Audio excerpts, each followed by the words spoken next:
میرے عزیز تھوڑا سا غریب پروری، حق کا ساتھ دے، کہیں کھڑا ہونا سیکھے، کہیں سچ بولنا سیکھے۔ اور آخری بات وتواصوا بالصبر، زندگی صبر سے گزرتی ہے۔ قرآن پاک میں 90 کے قریب صبر کا ذکر ہے، اور حدیثیں ٹٹولو گے تو 500 کے لگ بھگ حضور نے صبر کا حکم دیا۔ تھوڑا حوصلہ، تھوڑا اطمینان، تھوڑا صبر۔ میدان کربلا میں 2 چیزیں لڑ رہی تھی، ایک طرف تلواریں تھی، دوسری طرف صبر تھا۔ ایک طرف نیزے تھے، دوسری طرف صبر تھا۔ ایک طرف 22,000 کا لشکر تلواروں سمیت، ایک طرف 70-72 لوگ صبر کے ساتھ۔ لیکن آپ مطالعہ کر کے دیکھ لیں، تلواریں ہار گئیں، صبر جیت گیا۔ نہ زیاد کا وہ ستم رہا، نہ یزید کی وہ جفا رہی، جو رہا تو نام حسین تھا، جسے زندہ رکھتی ہے کربلا۔ عزیز آپ سنیں گے میری بات، اللہ آپ کو خوش رکھے۔ آپ دیکھیں، آپ ہزاروں لوگ جہاں تشریف فرمائیں، اگر تھوڑا سا نا ہم اپنی زندگی میں تھوڑا سا حوصلہ کریں، اور بالخصوص نوجوان نسل سے کہوں گا، گرمیوں کے روزے ہو نا تو بندہ دوپہر کو بے صبری دکھانے لگے نا تو روزہ پھر بھی مغرب کے ٹائم ہی کھلتا ہے۔ آپ ٹینشنوں میں گھبرا جائیں گے نا، جتنا زیادہ ٹینشن اور بڑھے گی۔ زندگی صبر سے گزرتی ہے، حوصلے سے۔ آپ کے اندر جتنا صبر ہے، جتنا توکل ہے، جتنا حوصلہ ہے، آپ اتنے بڑے ہو جائیں گے۔ صبر کریں زندگی میں، حوصلہ کریں۔ امام زین العابدین مسجد نبوی شریف سے نکلے۔ دیکھیں، ہم نہ صبر نہیں کرتے۔ چلیں 2 منٹ کے لیے بھائی نے سخت لفظ کہہ ہی دیے تھے، پر بھائی تھا نا، اگر صبر کر لیتے تو رشتہ بچ جاتا۔ چچا سے غلطی ہو گئی تھی، اگر صبر کر لیتے تو ہو سکتا تھا رشتہ، لیکن ہم نے 2 منٹ صبر نہیں کیا، ساری زندگی کے لیے اپنوں سے تعلق توڑ لیا۔ صبر، اطمینان، تھوڑا ٹھہراؤ۔ کوئی ہمیں کچھ کہہ بھی جائے تو کیا ہے ہم بھلا، کیا ہو گیا کسی نے کچھ کہہ لیا، کیا مطلب بت بنا لیا اپنا، اور خدا مجھے ایسی خدائی نہ دے کہ اپنے سوا کچھ دکھائی نہ دے۔ تھوڑا صبر۔ امام زین العابدین مسجد نبوی شریف سے نکلے تو ایک شخص نے معاذ اللہ آپ کو گالیاں دینی شروع کر دی۔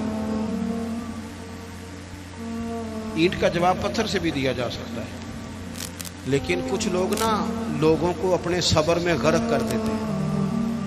کسی نے آپ کو سخت بات کی، آپ نے جواب میں 3 کی، اس نے 6 کر دی، پھر آپ کو 9 کرنی پڑے گی۔ پھر ایک ٹائم آئے گا بول بول کے پاگل ہو جائیں گے۔ لیکن جیتنے کا طریقہ کیا ہے؟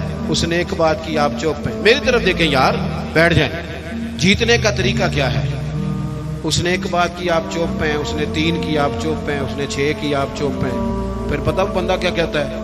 کہتا ہے تو میں نے پاگل سمجھنا ہے، تو بولتا ہی نہیں۔ تو اس کا مطلب ہے چپ رہ کے بندہ پاگل بھی کر سکتا ہے۔ وہ کہے تو بولتا کیوں نہیں؟ تو اسے کو مجھے کسی درویش نے کہا تھا کہ جتن جتن تے ہر کوئی کھیڑے، او کدے ہارن بھی کھیڑ فقیرا، او جتن دا مل کوڈی پیندا ہی ہارن دا مل ہیرا۔ کبھی بندے کو ہارنا بھی چاہیے، 2 میں سے ایک نے تو ہارنا۔ امام زین العابدین گزر رہے تھے، معاذ اللہ گالیاں دے رہا تھا۔ امام کے خادم کہتے ہیں پہلے امام تیز چلتے تھے، تھوڑی سپیڈ کم کر دی، تھوڑی سپیڈ کم کر دی، آہستہ ہو گئے۔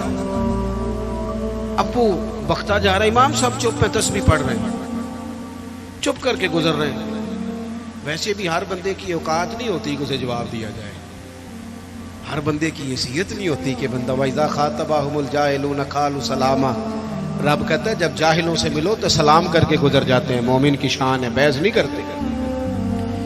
امام صاحب نے قدم آہستہ آہستہ کر دیے، امام صاحب کا گھر آ گیا تو امام صاحب ٹھہر گئے، پیچھے پلٹ کے دیکھا تو ہنسے، کہنے لگے بیلیا میرا گھر آ گیا، کوئی بات رہ گئی ہو تو کر لو، رہ گئی ہو تو کر لو۔ وہ شخص کہتا ہے مجھ پہ تو بجلیاں گری، میں سختے میں آ گیا۔ ان کے جواب نے مجھے، ہم تو دشمن کو بھی پاکیزہ سزا دیتے ہیں، ہاتھ اٹھاتے نہیں، اسے اس کی نظروں سے گرا دیتے ہیں۔ کہتے ہیں کہ میں سختے میں آ گیا، جب میں بالکل چپ کر گیا تو امام اندر گئے، ایک سرکے کی بوتل لائے، ایک شہد کھلائے، اور جب میں باہر آئے تو میرے ہاتھ میں تھما کے کہنے لگے میرے دادا مولا علی نے وصیت کی تھی پتر جو دروازے پہ آئے خالی ہاتھ نہیں جانا چاہیے، یہ تھوڑا تحفہ بھی لے جاؤ۔ وہ شخص پیروں میں بیٹھ گیا، کہنے لگا حضور مجھے تو کسی ظالم نے شرارت کی تھی، اس کام لگایا تھا، مجھے تو سمجھ آ گئی ہے آپ واقعی خون رسول ہے۔ اپنی زندگی میں حوصلہ۔ میرے دوستو نوجوانوں، اگر باپ کی جھڑکی بھی نہیں سننی تو سننی کس کی ہے؟ ہاں ہاں، ایک پروفیسر صاحب ہمارے دوست ہیں، عالم بھی ہیں، کہتے ہیں میرے ابا جی نا شاگردوں کے بیچ بھی کہہ دیتے اوے ادھر آ کاکا۔ تو میں نے ایک دن اماں سے شکایت کی کہ ابا گھر میں جوتے مار لے یہ لوگوں کے بیچ۔ تو اماں، میرے والد صاحب ذرا جلال والے تھے، اماں بھی ڈرتی تھی، پر ایک دن میں نے کہا اماں ضرور بات کرنی ہے، پچھلے کمرے میں سن رہا ہوں یا لیٹا ہوا ہوں، ضرور کہنا ہے۔ کہتے والد صاحب آئے، اماں نے کہا دیکھیں آپ کا بیٹا فرما بردار ہے، اب اس کے کچھ شاگرد ہیں، پھر بھی آپ کہتے ہیں اوے ادھر آ، گھر میں جو مرضی کر لیا کرے۔ کہتے ہیں میں نے ابا جی کو روتے نہیں دیکھا کبھی، اس دن رو پڑے۔ کہنے لگے تیرا کی خیال ہے؟ مینوں اس گل دی سمجھ نہیں، لیکن مینوں نہ سونا بڑا لگتا ہے، میں کہنا انہوں کدھر نظر ہی نہ لگ جائے۔ چلیں دعویٰ تو اماں کا ہی ہے صدقے باری جانے کا، پر ابا بھی کرتا ہے پیار، بڑا ہی کرتا ہے، دعویٰ اماں کا ہی ہے اور چلیں اسی کا زیادہ ہے، لیکن ابا بھی کرتا ہے، تھوڑا محسوس کرنے کی بات ہے۔ حوصلہ، ہم نہ اپنے رشتوں کو ہار گئے پر ہم نے حوصلہ نہیں کیا، صبر کریں۔ اور زندگی میں آتا ہے، میں نا سفر بڑا کرتا ہوں، تو سکھر سے چڑھا موٹر وے پہ، تو میں نے ڈرائیور سے کہا لو اب راستہ آسان ہے، لاہور تک موٹر وے ہے۔ تو کہنے لگا پیر صاحب یہ مشکل ہے، نیند آنے لگ جاتی ہے، کبھی کوئی سپیڈ بریکر آئے، کوئی رکشہ آئے، کوئی ریڑھی والا بابا کہے کہ تیرے نظر نہیں ہوتا، تو بندہ جاگتا رہتا ہے، کوئی تلخیاں ہوتی رہے، کچھ تھوڑا سا لوگ یہ تو مشکل رستہ ہے، نیند آتی ہے۔ تو جینا اسی بندے کو جینا آتا ہے جسے دکھوں میں جینا آئے، تکلیفوں میں جینا آئے۔ مصیبت تو آئے گی۔ اور ایک حدیث سن لے تو بات ختم کروں۔